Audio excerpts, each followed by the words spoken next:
আসসালামু আলাইকুম। আজকে চলে এলাম বহু প্রতীক্ষিত ব্রুনেই ব্লগ নিয়ে।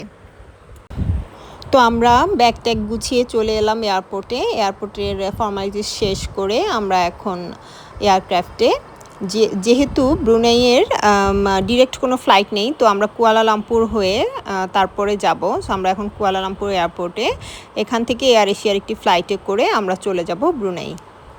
তো আমাদের সেকেন্ড ফ্লাইট স্টার্ট হয়েছে এবং এই ফ্লাইটটি সবচেয়ে বড় মজার ব্যাপার হচ্ছে আমরা ভোরটা কিভাবে হয় সেটা দেখতে পাচ্ছিলাম আকাশ থেকে। খুবই অসাধারণ একটা দৃশ্য ছিল, রাতের অন্ধকার থেকে কিভাবে আস্তে আস্তে ভোরের আলো ফুটে। তো আমরা চলে এসেছি ব্রুনেই এয়ারপোর্টে।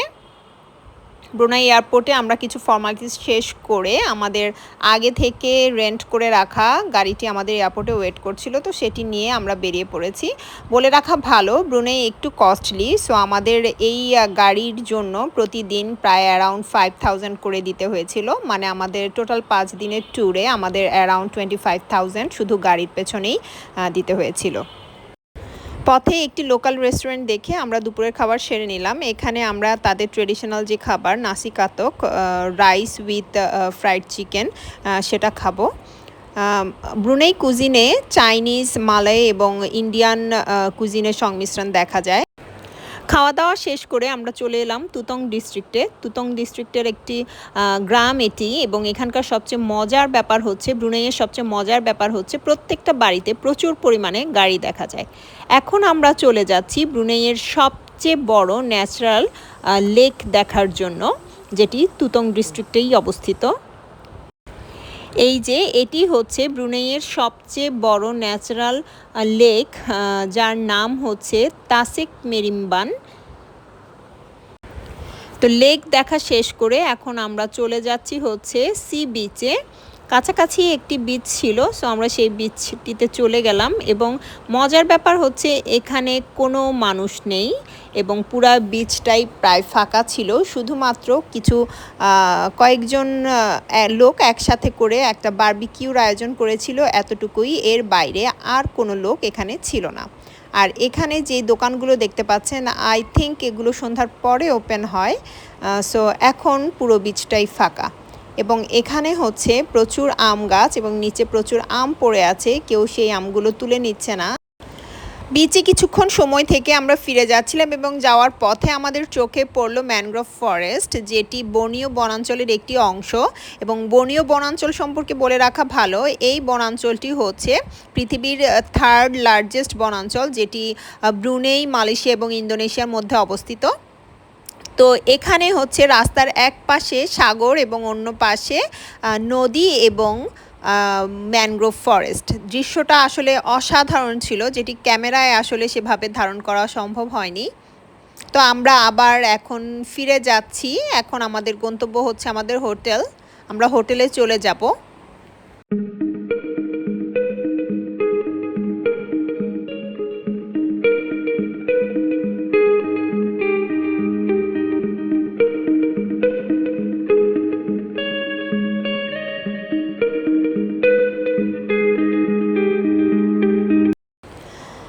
আমরা চলে এসেছি হোটেলে। এই হোটেলটি আমরা agoda.com দিয়ে বুকিং দিয়েছিলাম এবং আমরা প্রত্যেকটি হোটেল বুকিংই প্রায় 2 মাস আগে করে থাকি। তো আমরা এখন হোটেলে কিছুক্ষণ রেস্ট নেব। হোটেলে কিছুক্ষণ রেস্ট নিয়ে আমরা এখন বেরিয়ে পড়েছি। এখন আমাদের গন্তব্য হচ্ছে গাদং নাইট মার্কেট। আমরা চলে এসেছি গাদং নাইট মার্কেটে। চলুন তাহলে ব্রুনেই নাইট লাইফ উপভোগ করি।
খাওয়া দাওয়া শেষ করে আমরা এখন চলে যাচ্ছি হোটেলে। পরদিন সকালে আমরা আবার বেরিয়ে পড়লাম। আমাদের প্রথম গন্তব্য হচ্ছে দ্য এম্পায়ার হোটেল। আমরা চলে এলাম দ্য এম্পায়ার হোটেলে। আপনাদেরকে এখন আমরা ঘুরে দেখাবো দ্য এম্পায়ার হোটেল। হোটেলে ঢুকতেই এমন গ্র্যান্ড এন্ট্রান্স, এটা হচ্ছে হোটেলের লবি। তারপর আমরা হোটেলের বিচ সাইডে চলে এলাম এবং এখানে এসে আমাদের মনে হলো যে হঠাৎ করে যেন আমরা মালদ্বীপসে চলে এলাম। পুরো এরিয়াটা জুড়ে বেশ কিছু আর্টিফিশিয়াল ফাউন্টেন্স রয়েছে, পুল রয়েছে এবং পুরা জায়গাটা আপনাকে অনেকটা না ঠিক পুরাটাই মালদ্বীপসের ফিল দিবে। জাস্ট দেখেন।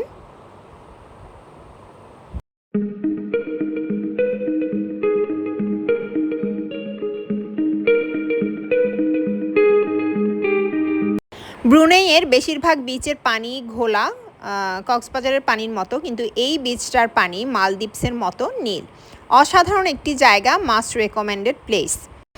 আমরা এখন চলে যাচ্ছি সাউথ ইস্ট এশিয়ার লংগেস্ট ব্রিজ সুলতান হাজি ওমর আলী সাইফুদ্দিন ব্রিজ দেখার জন্য, যেটি বান্দার সেরি বেগওয়ানকে তেম্বুরং ডিস্ট্রিক্টের সাথে কানেক্ট করেছে। তো আমরা এখন চলে এলাম তেম্বুরং ডিস্ট্রিক্টে।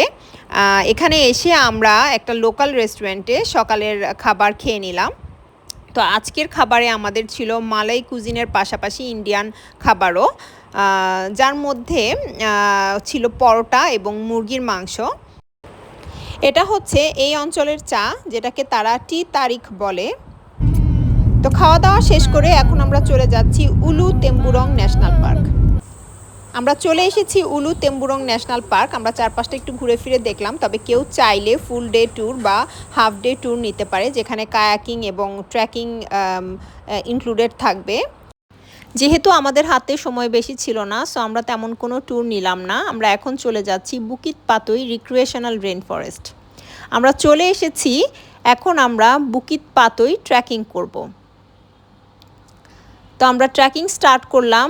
এখানেও আমরা ছাড়া ট্রেকিং করার মতো বা হাইকিং করার মতো কেউ ছিল না, সো আমাদের একটু ভয়ই লাগছিল, কারণ ঘন জঙ্গলের ভেতর দিয়ে ট্রেকিং করতে হচ্ছিল এবং বেশ কিছু জায়গায় তেমন কোনো রাস্তাও ছিল না, নিজেদের রাস্তা করে যেতে হচ্ছিল এবং রাস্তা অনেক জায়গায় বেশ পিচ্ছিল ছিল।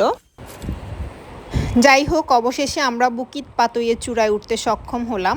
এখানে একটা ভালো জিনিস ছিল যে রাস্তায় একটু পরপরই পুলিশ এবং অ্যাম্বুলেন্সের নাম্বার দেওয়া ছিল, মানে আপনি যদি কোনো বিপদে পড়েন তাহলে ওই সব নাম্বারে কল দিলেই তারা আপনাকে উদ্ধার করতে চলে আসবে।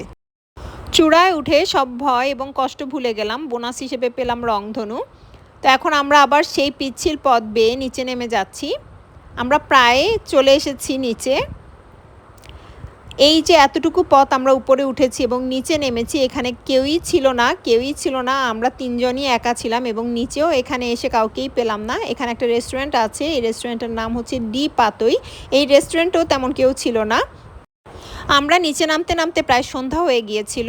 এখন আমরা চলে যাচ্ছি বান্দার সেরি বেগওয়ানে এবং এখানে আমরা এখন এসেছি হচ্ছে ব্রুনেইয়ের সবচেয়ে largest shopping mall the mall গাদংয়ে।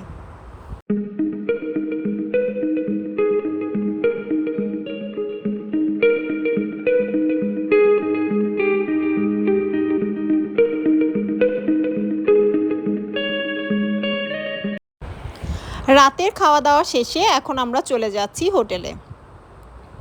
পরদিন সকালে আবার আমরা বেরিয়ে পড়লাম। আজকে সকাল থেকেই খুব বৃষ্টি হচ্ছিল। তো এখন আমরা চলে এলাম স্থানীয় একটা রেস্টুরেন্টে, যেখানে আমরা স্থানীয় কিছু খাবার দাবার ট্রাই করব। প্রথমেই চলে এলো একটি স্ন্যাক আইটেম, যেটির নাম ছিল কুইহ কেরিয়া। এরপরে এলো তাদের ট্রেডিশনাল ডিশ আম্বুয়াত, যেটি সাগু দিয়ে বানানো হয় এবং এটি হচ্ছে এইভাবে চপস্টিক দিয়ে নিয়ে এই যে লিকুইড বা স্যুপ টাইপের যে জিনিসটা, কারি টাইপের যে জিনিসটা, এটার মধ্যে ডুবিয়ে তারপরে খেতে হয়। খাওয়া দাওয়া শেষে আমরা আবার বেরিয়ে পড়লাম। এখন আমাদের গন্তব্য হচ্ছে লাউগান লালাক ফরেস্ট রিক্রিয়েশনাল পার্ক। আমরা চলে এসেছি লাউগান লালাক ফরেস্ট রিক্রিয়েশনাল পার্কে। এটি হচ্ছে বিলাইত ডিস্ট্রিক্টের লাবি এরিয়াতে অবস্থিত। এখানে এসে অবশেষে কিছু মানুষজনের দেখা পাওয়া গেল, কিছু ট্যুর গ্রুপ এসেছিল, কিছু মানুষ পার্সোনালি ঘুরতে এসেছিল। এখন আমরা যাচ্ছি একটি ওয়াটারফল দেখার জন্য। লাবি রোডে অনেকগুলো ওয়াটারফল রয়েছে, এর মধ্যে একটি হলো ওয়াসাই ওং ওয়াটারফল। তো আমরা এখন ওয়াসাই ওং ওয়াটারফল দেখতে এসেছি। ওয়াটারফলটা দেখতে যেতে হলে আমাদের বেশ কিছু দূর পথ ট্রেকিং করে যেতে হবে, এবং ট্রেকিং করতে গিয়ে আবারও আবিষ্কার করলাম যে আমরা ছাড়া আর কেউ নেই এখানে। সো ঘন বনের ভিতর দিয়ে আমাদের ট্রেকিং করতে হচ্ছিল, এবং আশেপাশের জায়গাটা খুব একটা ভালো ছিল না, পিচ্ছিল রাস্তা ছিল এবং বেশ খাড়া জায়গা ছিল, একটু থেকে একটু হলেই পড়ে যাওয়ার চান্স ছিল। তো যাই হোক, এর মাঝখান দিয়েই আমরা ট্রেকিং করে যাচ্ছিলাম, তবে বেশ কিছু জায়গায় মানে আমাদেরকে বেশ বিপাকে পড়তে হয়েছিল, কারণ রাস্তা অনেক জায়গায় ব্লক ছিল এরকম গাছ পড়ে। তো আমরা গাছ অনেক কষ্ট করে গাছের উপর দিয়ে পার হয়ে তারপরে যেতে হচ্ছিল। এই যে দেখুন কি পরিমাণ পিচ্ছিল ছিল জায়গাটা,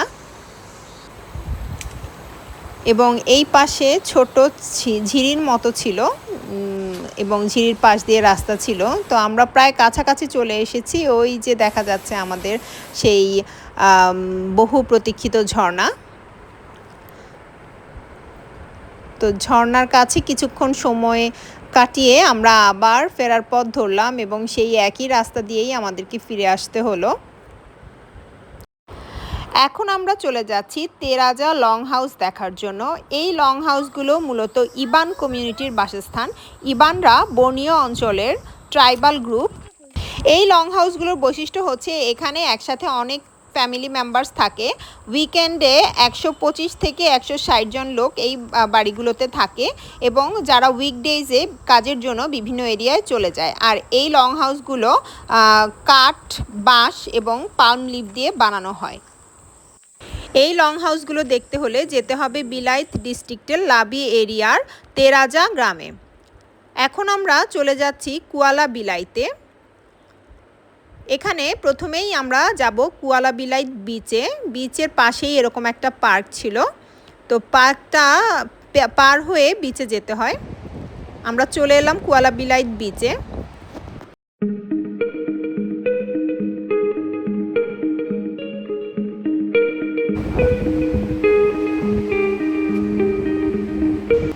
এবং মজার ব্যাপার হচ্ছে এই বিচ এবং পার্কেও আমরা ছাড়া আর কোনো লোকজন ছিল না। কুয়ালা বিলাইত হচ্ছে বিলাইত ডিস্ট্রিক্টের মেইন টাউন, যেটি কেবি নামে পরিচিত। এখন আমরা একেবারে মূল লোকালয়ে চলে এসেছি। আমরা একটা লোকাল রেস্টুরেন্ট খুঁজছি দুপুরের খাবার খাওয়ার জন্য। তো অনেক খোঁজাখুঁজি করে একটা লোকাল রেস্টুরেন্ট পাওয়া গেল। আমরা এখন দুপুরের খাবার খেয়ে নেব।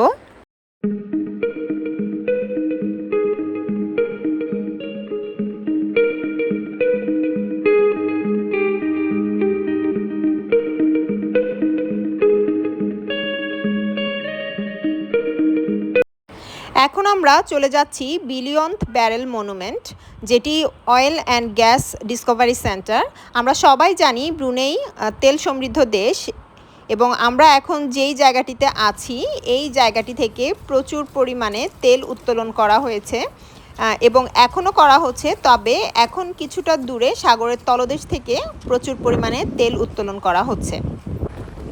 এখানে আসলেই জানা যাবে কোথা থেকে কি পরিমাণ তেল উত্তোলন করা হচ্ছে এবং হয়েছে, এবং এখানে ডিরেকশন দেওয়া আছে বর্তমানে কোন জায়গা থেকে তেল উত্তোলন করা হচ্ছে। এখানে এসে আমরা বেশ কিছু মানুষজন দেখতে পেলাম, তবে বেশিরভাগই হচ্ছে মালয়েশিয়ান অথবা ইন্দোনেশিয়ান। এখন আমরা চলে যাচ্ছি ওয়ার্ল্ডস লার্জেস্ট ন্যাচারাল গ্যাস উৎপাদনকারী প্রতিষ্ঠান এবং প্ল্যান্ট দেখার জন্য। যদিও আমার মনে হয় না আমরা ভেতরে ঢুকতে পারবো, তারপরও আমরা যতটুকু কাছাকাছি যাওয়া যায় যাওয়ার চেষ্টা করলাম। আমরা চলে এসেছি, যদিও এর চেয়ে বেশি কাছে যাওয়া সম্ভব হয়নি। এই যে এই পাশটা হচ্ছে গ্যাস প্ল্যান্ট। তো আমরা সেখান থেকে এখন চলে যাচ্ছি হাসান আল বলখিয়া মসজিদ দেখার জন্য। এই যে উপরে যে গম্বুজগুলো দেখা যাচ্ছে গোল্ডেন কালারের, এগুলো সবই গোল্ডের তৈরি। পরদিন সকালে উঠে আমরা আবার রওনা হয়ে গেলাম। এখন আমরা যাচ্ছি ক্যাম্পং আয়ার বা ওয়াটার ভিলেজ দেখার জন্য, যেটি বান্দার সেরি বেগওয়ানেই অবস্থিত। এই ক্যাম্পং আয়ারকে ভ্যানিস অফ দ্য ইস্টও বলা হয়। আমরা ক্যাম্পং আয়ার যাওয়ার জন্য একটি বোট ঠিক করে নিলাম, যেটি আমাদেরকে ওই পারে ড্রপ করে আসবে এবং এর জন্য আমাদেরকে 10 ব্রুনাইয়ান ডলার পে করতে হয়েছিল। আপনি চাইলে ফুল বোট রিজার্ভ করে নিতে পারেন, তারা আপনাকে পুরো এরিয়াটা ঘুরিয়ে দেখাবে, তার জন্য $30 দিতে হবে। যেহেতু আমরা পুরো এরিয়াটা এক্সপ্লোর করব, তাই আমরা সেভাবে বোট রিজার্ভ করিনি। আমরা জাস্ট এই পারে নেমে গেলাম এবং হেঁটে হেঁটে পুরো এরিয়াটা দেখলাম।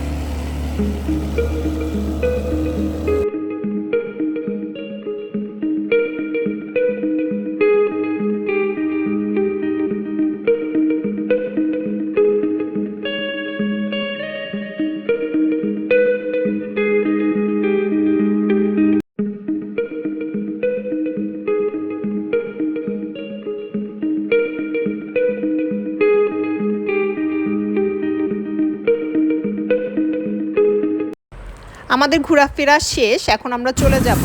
এই গ্রামের মানুষদের যাতায়াতের একমাত্র উপায় হচ্ছে বোট, তো আমরা আরেকটি বোট নিয়ে চলে যাচ্ছি ওই পারে। এখন আমরা চলে এসেছি বান্দার সেরি বেগওয়ানের একটি লোকাল মার্কেটে। এটি হচ্ছে কিয়াংগে মার্কেট। এখানে শাকসবজি থেকে শুরু করে মাছ মাংস সব কিছুই পাওয়া যায়। তাহলে চলুন ঘুরে দেখি কিয়াংগে মার্কেট।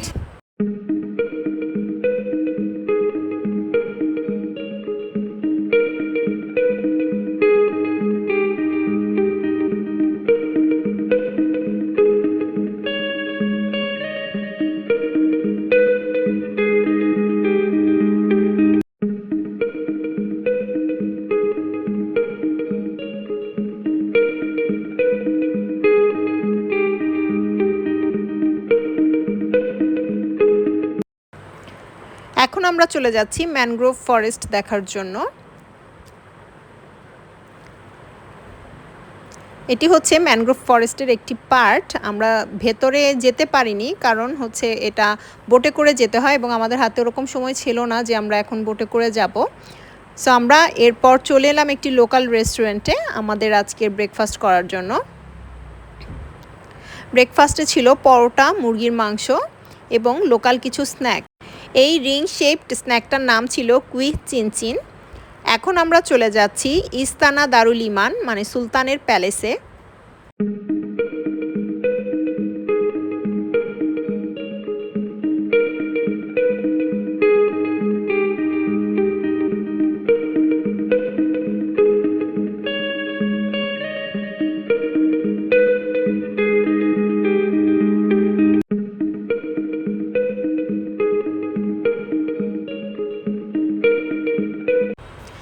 এখন আমরা চলে যাচ্ছি ওমর আলী সাইফুদ্দিন মসজিদ দেখার জন্য।